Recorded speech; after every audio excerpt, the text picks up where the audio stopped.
So TikTok turns out to be by far, didn't know this actually, the most popular social media app in the United States. But the problem is it's owned by a Chinese company controlled by the Chinese government.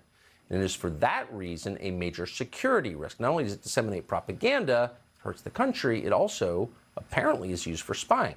So the governments of a couple of states have already moved to block TikTok on government devices. Now, a U.S. Senator from Florida, Senator Marco Rubio, has introduced legislation to ban TikTok. Senator Rubio joins us tonight. Senator, thanks so much for coming on. So Republicans, conservatives are generally against banning private companies. Tell us why we should ban TikTok, if you would. Well, what we ban is their ability to make money in the country, and the reason is because it's basically a wholly owned subsidiary of the Communist Party of China.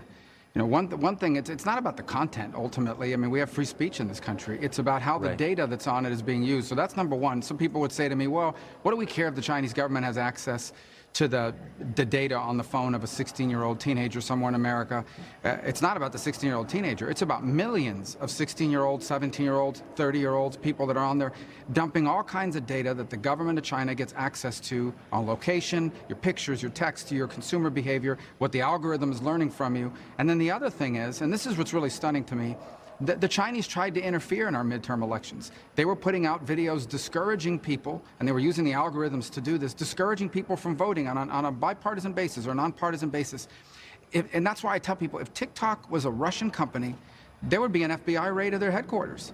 At least they would be calling for it on the left. So I think everyone agrees they're a privacy danger to America, to our national security. We shouldn't have the Communist Party of China having access to a treasure trove of American data that they can use to try to influence and divide us at the same time as they collect valuable information now and for the future. Well, yeah, we banned RT. I'm hoping that you're going to get at least one Democrat on your side on this, are you? I think we will. Look, I think we have a lot of Democrat support for the concern about it. Mark Warner is the chairman of the Intelligence Committee. Him and I sent a letter together asking the Justice Department and the intelligence agencies to speed up this review. But I don't think anything's going to come of it.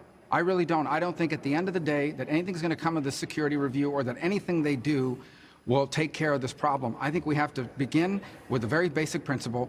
Companies under the control of the Chinese Communist Party should not have access, unfettered access, to the private data of millions and millions of Americans that they can then use against us for espionage, for foreign policy, for division. Thank you for saying that, and so crisply and nicely put. I hope you'll keep saying it. Senator Marco Rubio, Florida, good to see you. Thanks, Tucker. Thanks.